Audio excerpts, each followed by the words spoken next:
Mr. Kogan, please first introduce yourself to Azerbaijan readers.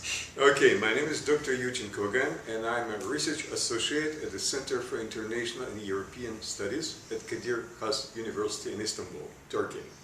And what's your last research? I read your research about security and defense system in these three South Caucasus countries. What do you think about this process? What's your estimation about the differences between these countries about security? Well, I think that the three countries in South Caucasus, Georgia, Armenia and Azerbaijan, they have very different capabilities. When it comes to the military have a very different mindset to resolve military problems or military dilemmas. They also think very differently because in Georgia, even before the August War 2008, the Georgian military was restructured in terms of US command and control and NATO structure. So the mindset of Georgian military today in 2013, it's more Western type of mindset. In Armenia, for instance, still top or senior military, high military ranking officers and even mid-level ranking military officers, they are still educated in Russian Federation. They are still attending defense academies in Moscow. Some of them started very recently to attend also defense academies in Greece. So it is, I think, the process of transformation, or at least they at the moment in a very transformative process, but there are still two important elements of Russian military thinking and first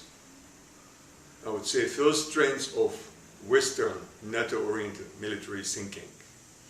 I think in Azerbaijan the Western thinking or the Western military mindset is not yet there because the majority of Azeri military officers, either they educated in Turkish military academies or they go to defense academies in Moscow. But again, the problem with Western education, when the junior military of Azerbaijani army, graduating Turkish, for instance, Turkish Army Academy, after coming back, instead of being promoted and instead of bringing a new NATO thinking, new NATO point of view, new NATO mindset, the junior officers are not promoted, but their military career stalled. So, and basically their education in Turkish academies is wasted. You told about the situation in the armies, and what do you think about theory, military science? Did you have time to read military doctrine, national security concept of these three countries, and what's your opinion about this document? Yes, I read the three countries' military doctrine. Let's start from Azerbaijan.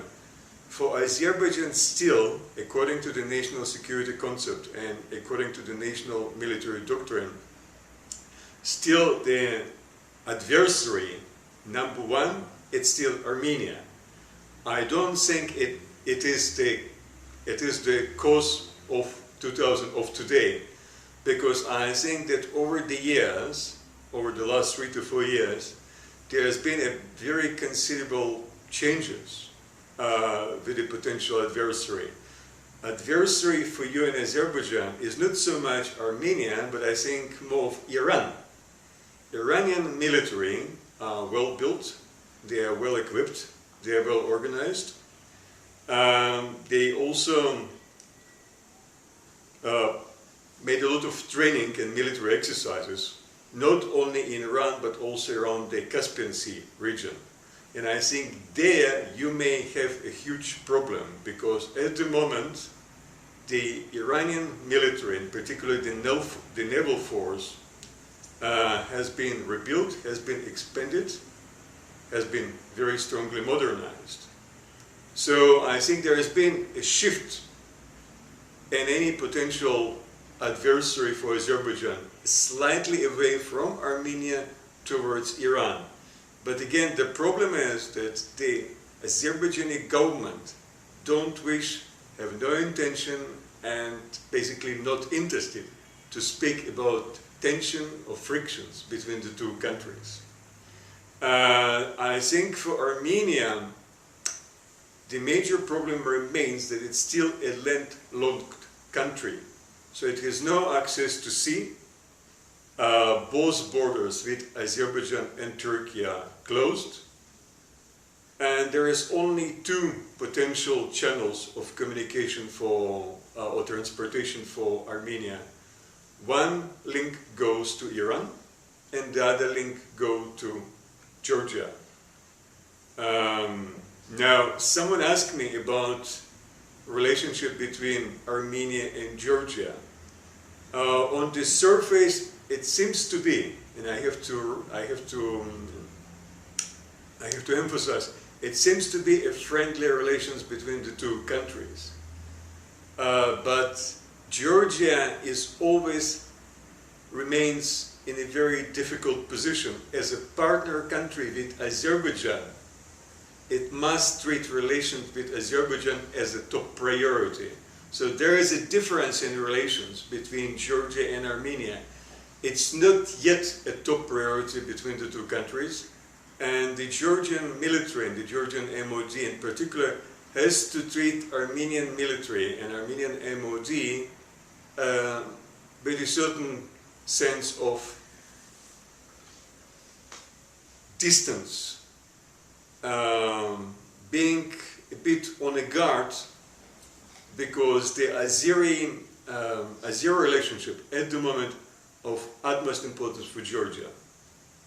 Again, for Georgia as for Azerbaijan, the major adversary remains not so much Armenia for Azerbaijan, but Russian Federation, because Russian Federation remains the most important actor in the region, and the Russian Federations try to keep a balance of power in its favor in relationship with Georgia over South Ossetia and Abkhazia, and in relations with Azerbaijan over unresolved or protracted conflict in the Nagorno-Karabakh. And you told about Russian policy, and what's your prediction about towards the future? Because you know about the territory problem. Russia occupied and still keeps this territory from Georgia nowadays, and Russia support Armenia, and he has a military base in Armenia, 102 number. What do you think about the perspective about, because how Western community can help this three South Caucasus country, and what's the future role of NATO to stabilize the process in South Caucasus? Okay, let us go back to 2009, when Turkey initiated the so-called soccer diplomacy vis-à-vis Armenia. The soccer diplomacy initiated by Turkey from the starting point, from the outset, was based on wrong reality. The idea in Turkey as a NATO member state was, if we speak directly to the government of Armenia, then all the problems that we have with the government of Armenia can be solved without even addressing or speaking to government of Georgia, Azerbaijan, Russian Federation and Iran. So you can't just start a soccer game on bilateral base, because this bilateral base has to include 4 other actors. The position of Turkey at that time was, no, we can start to play a bilateral game, and then when we reach a certain degree of accord with Armenia, then we can inform the rest. And that proved to be the major mistake, because you can't ignore the other actors, and also the other actors have very divergent interest with regard to the region, because Russian interests are not interests of Azerbaijan. Iranian interests are very different from the interests of Russian Federation and of Georgia. So in order to initiate real changes on the ground, for instance, Turkish government have completely reconsidered this game. So, because according to my analysis, the major adversary for the countries here in the region was and still is Russia. Russia has its own game to play, and it's game based on power projections. It's based on military capabilities of Russian Federation here in the region. You mentioned the military base in Gyumri in Armenia. So that is one of the major assets of the Russian military in the region. On the other hand, Russian Federation or Russia also expanded military facilities in Abkhazia. So there is another foothold for Russia here in the region. It's not only Gyumri, or no longer only Gyumri. And so from both sides you see that basically Georgia is under very considerable threat from both sides, not only from Armenia but also from Abkhazia. So it's a kind of a pincer tactic. It's squeezed from Abkhazia and from Armenia. The most interesting and the most intriguing thing about the Gyumri military base, this is the only military base that Russian Federation pays no money at all to Armenia. That's the most striking analysis, because in every other country around the South Caucasus region, like Central Asia, every other military base Russia has to pay. But in Armenia, Russia pays nothing. So when it's come to unresolved Nagorno-Karabakh conflict, then Russian Federation plays a very important role for itself, because it always keeps both countries, Armenia and Azerbaijan, under degree of control.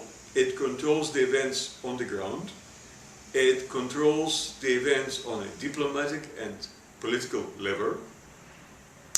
It has a lot of interest when it's come to energy security policy vis-à-vis Azerbaijan. And it has a very strong levers over the economic dimension of Armenia, because 80% of Armenian economy is already in the hands of Russian Federation. So it's very difficult for Armenia to change the situation. It's almost like Russia can strangle economy of Armenia at any suitable to Moscow time. And Armenia has no real solution how to solve this problem. That's the reason that I say that if Turkey would like to restart this process versus Armenia, then it has to take into consideration,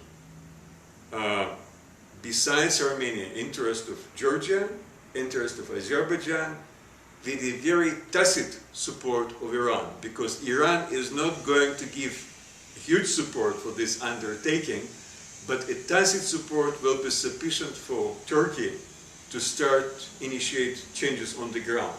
But again, in this game, Russia remains the major adversary for all these countries around. So neither NATO, nor EU, and certainly not United States can do very much about at the moment, because American foreign policy has shifted, not today but already 4 years ago in 2009, with the first administration of President Obama, away from the South Caucasus to countries in the East Asia, to Middle East and Africa. So it's been a clear break. European Union at the moment is undergoing a very difficult economic crisis that hasn't yet reached its end.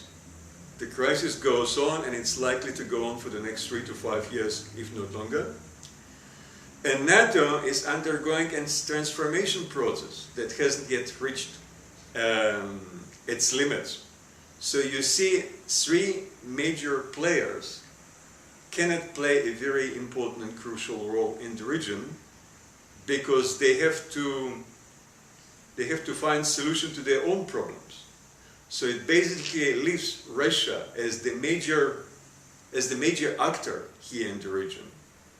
And at the moment, President Putin is not interested to waste his time and efforts in solving any of these conflicts. Because for him, as long as there is a status quo with regard to Nagorno-Karabakh conflict, then there is no sense to initiate any new changes. And as long as the status quo is more or less contained and maintained, and there is no real volatile spillover, then there is no problem, basically, from Moscow point of view. With regard to Abkhazia and South Ossetia, as I said before, Russia invested time, money, and effort to rebuild and expand its basic military structures in Abkhazia, along the Black Sea coast.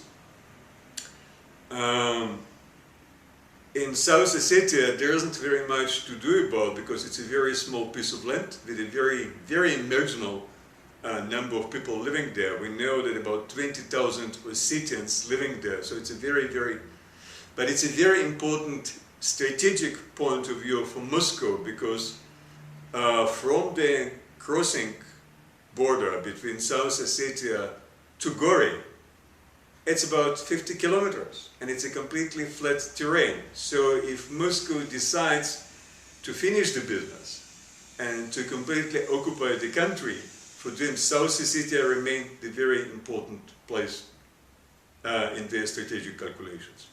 Do you believe Georgian NATO membership for next time? Well, you know, it's very hard to say because the process of Georgia joining NATO didn't start in 2008 and didn't start in 2006. It started already in 2000, almost 13 years ago. This process goes on, and you can see, you can perhaps compare Georgia's wish to join NATO to a wish of Turkey joining European Union. So the process between Turkey and EU started 50 years ago, and Turks are not yet in the Union. So as the time goes by, and the membership remains on the agenda, but they are not yet there, they are not a member yet, then you can sense a fatigue within the population of Turkey or within the population of Georgia. People are getting very frustrated, very disappointed, and very unhappy because they promised something that is not going to be delivered. Now, with regard to the future, it's hard to say because I think it's also very important to understand that it's not only up to Georgia, it's also very much up to NATO. And as I said, NATO at the moment going through its own transformation process that hasn't yet reached the end. So there is a problem also on the side of NATO. If NATO decides one day in the future, it's hard to say when, that NATO wishes to bring Georgia into the alliance, it means that in any potential military confrontation or any potential military conflict between Georgia and Russia, NATO will stand by Georgia. At the moment, NATO is not ready to stand by Georgia and defend interest of Georgia in any potential confrontation with Russia. So that's where the strategic calculations are different on the side of NATO. So NATO can only say that the policy of the open door remains, but I always tend to say that the path to the open door remains under control of Moscow. As long as Moscow is not ready to give a green line to Georgia to join NATO, then I don't see how NATO can bring Georgia to NATO. Okay. What do you think about the Azerbaijan-Russia relationship on military issues? Because in the last year the sides finished their cooperation on Gabala location station, and nowadays Azerbaijan media writes about the cooperation on military weapons which Azerbaijan got from Russia. It's a huge amount of military weapons, military technique. What do you think? What's the main goals of this relationship? Well, I think in relations between Moscow and Baku, it's very important to keep in mind that Moscow always pursuing its own policy of interest in the region. So whenever it sells arms to Azerbaijan, it sends a clear message to Armenia that if you misbehave, you will be severely punished. So that's a more or less indirect message that comes to Yerevan from Moscow perspective. At the same time, in order to mitigate these problems, Moscow also either sells arms equipment to Armenia, or since Armenia is the only CSTO member state, then Moscow trying at the moment to modernize the Gyumri facility, the military facility number 102, and also the Air Force base nearby the Yerevan airport. So there is, from Moscow perspective, Moscow is interested to keep a semblance of balance with regard to both sides. Arms sales, it's a business, as every other business. It's every other business from a Moscow point of view. It's a business with levers. I'll sell you something, and you behave accordingly. But again, there is a huge difference between Armenia and Azerbaijan, because over the last 7 years, Azerbaijan defense industry decided to expand and to purchase equipment not only from the former Soviet Union, not only from Russian Federation or Ukraine and Belarus, but also from other countries around the world. So there has been a huge business going on between Israel and Azerbaijan, between South Africa and Azerbaijan, between Turkey and Azerbaijan. So there has been expansion of military ties of Azerbaijan toward the larger world. In case of Armenia, and that's what makes the huge difference, Armenian military has a very limited chance to purchase arms equipment from the larger world. And also you have to remember that in Armenian case, 100% of Armenian equipment is Russian built, so it's a Russian caliber. It's very difficult to have side by side Russian caliber and NATO caliber equipment. So it means that at the moment and for the foreseeable future, NATO type of equipment is not going to be sold to Armenia anytime soon. It means that Armenia, even if Armenia decides in the future, 20 years or 30 years from now, to join NATO, it will need to completely replace its arms equipment from A to Z. And it's a very, very time-consuming and a very expensive business. And what about Azerbaijan? Azerbaijan is in a much better shape because when Azerbaijan now in cooperation with Russia I told about cooperation with Russia. It is no longer just cooperation. It's not. It's the cooperation. The arms equipment brought from Russia. It's no longer 100% equipment because, as I said, there's arms equipment also bought from South Africa, Israel, Turkey. So you've got side by side already. I think I would say about 60% of NATO-related or NATO-oriented Azeri equipment, and about 30 to 40% of Russian equipment. So there is a degree of disbalance here, but there is a trend in Azerbaijan to be much closer to NATO caliber than to Russian caliber. I think it's very interesting for me, cooperation with Israel, because Israel is one of the pro-NATO oriented country and also produced this kind of weapons, and for 3 years, during 3 years was information that Azerbaijan got huge amount weapons from Israel. What do you think about this? What's the interest of Israel in cooperation with Azerbaijan, because you are originally from Israel? Well, I think there are two very important points to remember. First of all, Azerbaijan is the only Muslim country in the region that has a very friendly and a very, I would say even, very more than just a friendly, very, very good relations with the State of Israel. Furthermore, this year, Azerbaijani Minister of Foreign Affairs, for the first time in the history of Azerbaijan, visited Israel.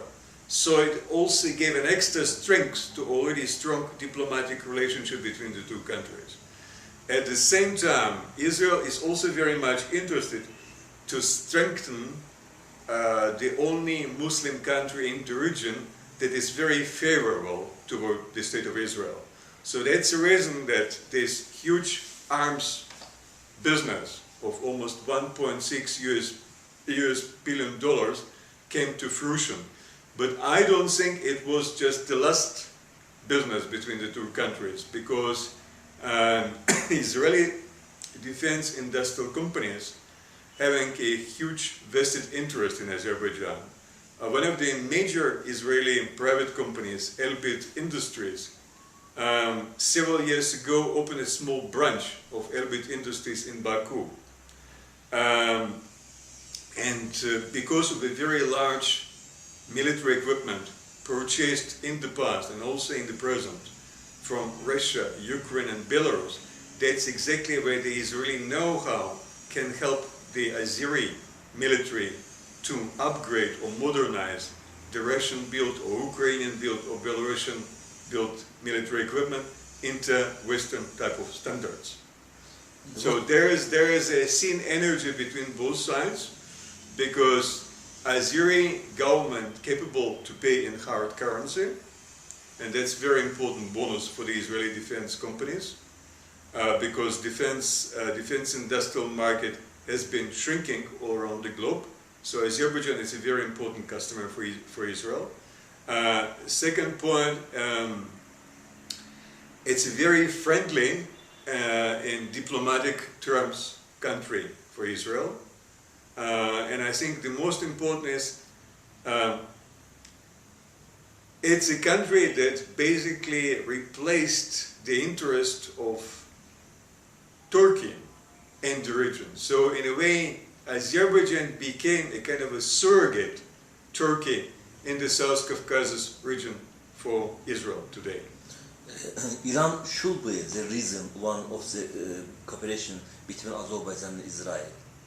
Well, Iran, the point is that... I mean that several years ago in Azerbaijan media and several foreign media was written about that Israel owns some air base in Azerbaijan and they will use it against Iran. What do you think about this? Well, I think there has been a lot of speculation about, a lot of rumors about of Israelis owning any type of airbase in Azerbaijan. I don't think that Israel owns any military base in Azerbaijan. also it's very important to remember, as I said from the beginning, that the military relations between Azerbaijan and Iran are not very favorable, are not very friendly. There's a lot of suspicion on both sides of the border. There is another very important point to remember, that the so-called northern Iran has about 20 million Azeri population. There is another huge problem of friction that exists between the Azeri government and Azerbaijan of about 9 million inhabitants and 20 million Azeri population living in northern Iran. So it's not so easy to say just because Israel supposedly has a military base in Azerbaijan, it will use it for any type of attack against Iran. I think that the Azeri government has its own interest not to be involved directly or indirectly in any type of military operations coming from Israel, because there is a commonality of interest when it's come to military business between the two countries, but there is also a huge divergence of interest between Azerbaijan and Israel when it's come to Iran. Azeri government is not interested to be involved in any manner in this type of military operations. As far as I know, there has been a nudging coming from the United States toward the Azeri government to accept or to accede to a request coming from Israel to use the Azeri airspace for launching military operation. I think that the Azeri government still pursue a very, very prudent policy not to be involved in any manner in this type of operations. Okay. Several years ago, Azerbaijan joined non-aligned movement. What do you think? It was the right decision or not? Well, I don't know exactly what was the reason that that Azerbaijan joined this movement, because this movement has no real power, has no real, I would say, dynamics. I mean, Azerbaijan perhaps thought that it can use some of the members of the non-aligned movement to gain a seat on the Security Council of the United Nations, perhaps. But I don't think that members of non-aligned movement they are so important in this game. So I don't know what was the reason why they decided to join. But since Azerbaijan already joined the non-aligned movement, so it's already too late to say, well, you know, because the decision has been made. But I don't think it's brought benefits to Azerbaijan over the last several years. Perhaps the idea was that Azerbaijan, as a member of non-aligned movement, can play its own independent role in the United Nations. I don't think so. I don't think that, again, I do disagree that this movement has a specific and important role within the United Nations organization. Again, the only point might be that Azerbaijani government wanted to show that it's an independent player and it can decide its own fate, what to do about the future. My question about the military people role in democratization process, and we saw some governments, some countries, military didn't join policy, and they see that they supported democracy, and in result we see some revolution in these countries, for example in Georgia, also in Ukraine, and in Arab countries. What do you think, because now in South Caucasus countries too, Georgia and Azerbaijan going to be held election for this year. What do you think about this country's military role in democratization? Well, I think that's one very important point, is to keep military out of the political process. Military do not belong to the political process. They are part of the government apparatus. They are part of the government structure. They have their own tasks. They have their own assignment to defend the country's interest. That is their prime assignment.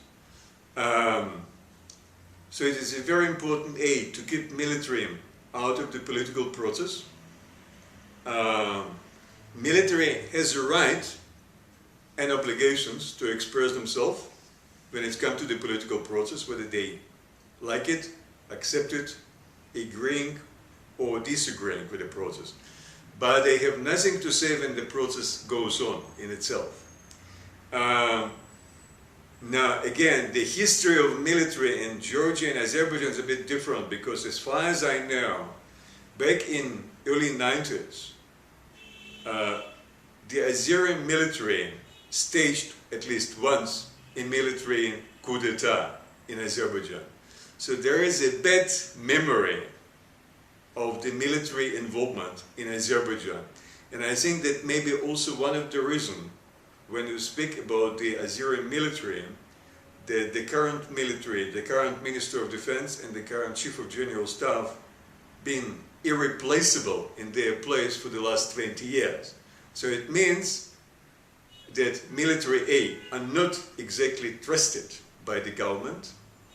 Military, from the government's point of view, should be loyal and faithful to the government. And they should be instrumental to the government policy. But otherwise, military has nothing else to do. In Georgia, I think military became a part of civilian control over the military. So military do know their place in the society. Military know their task and assignment for the Georgian society. And military operate as a part of society. So that's here I see a more Western type of military association in Georgia and less of a Western type of association in Azerbaijan. Mr. Kogan, you talk about some officials in the same place about 20 years. In Azerbaijan Ministry of Defense, we see this general staff of this structure. They are not changed since 1993-94. What do you think about this process? It is usual or not? I think A, it's very unusual. I think B, it's very unhealthy because military establishment needs new blood, it needs new, fresh ideas.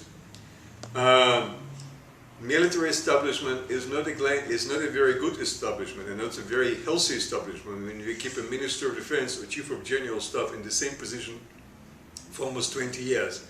Then new ideas are stalled, there is no real innovation, there is no real understanding that the situation around the region has changed over the last 20 years. So the mindset of military who've been in their position for 20 years at least, it's like a frozen conflict basically, that the situation over the time has changed. But if your frozen mind hasn't changed, you don't see that the changes have been made. And I think it's very, very important that the ministers of defense, whether it's come to Azerbaijan or any other country, should be replaced. The changes should be also initiated within the general staff.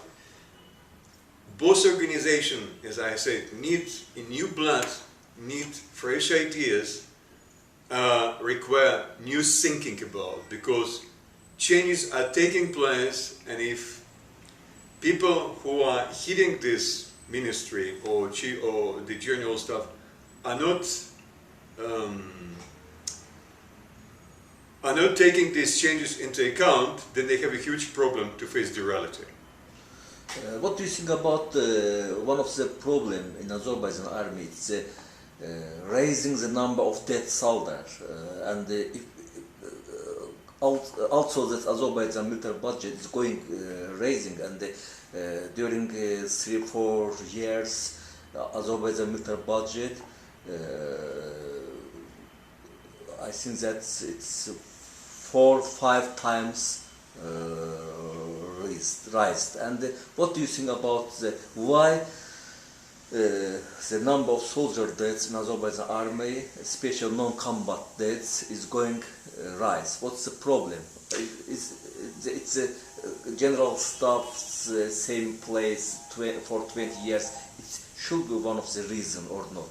The management problem. What do you think about it? I think that there are several problems related to that. I think that there is still inheritance from the former Soviet period of brutal hazing of a new conscript by the older soldiers.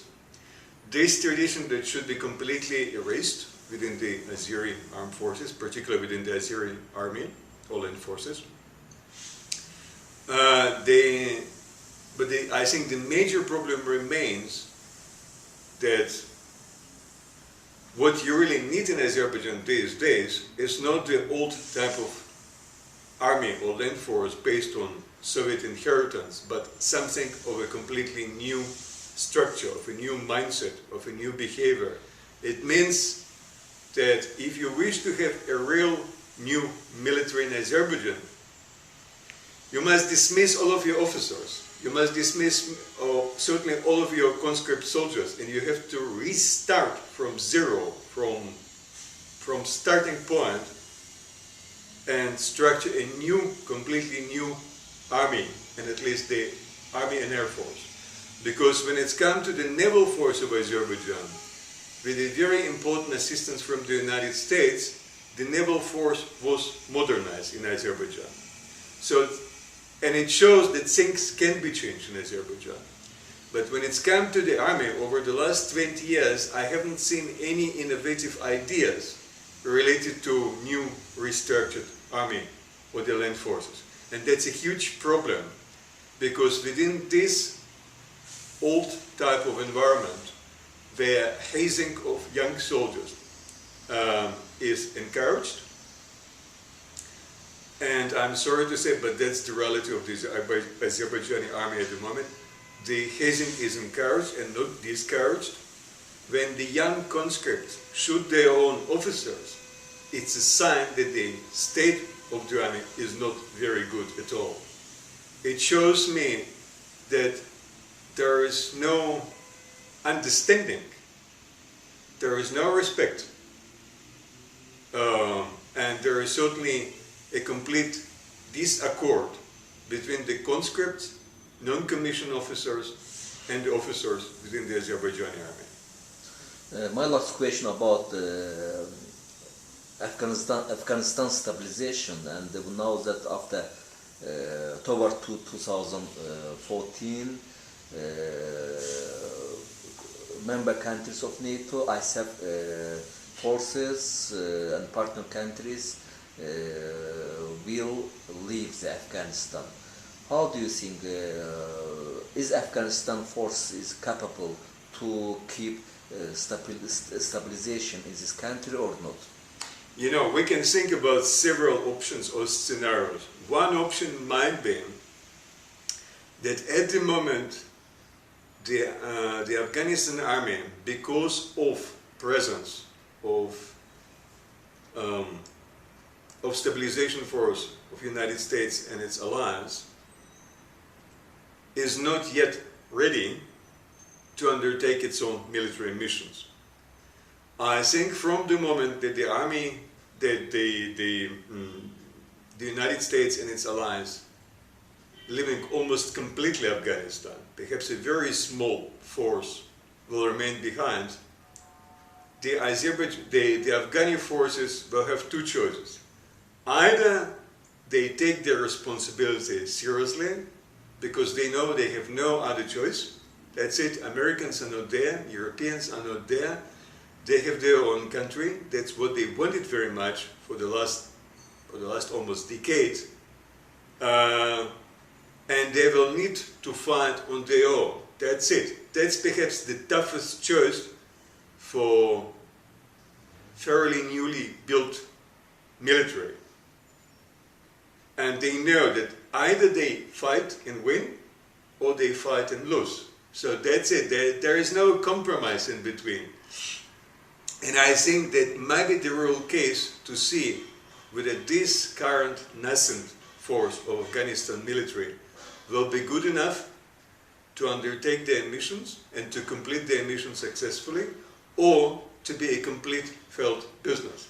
So we'll see, I think, over the first 6 months to at least 1 year after departure in December 2014, so in exactly 18 months from now, then during the first 6 to 12 months, we will see whether the Afghan military will be successful or not.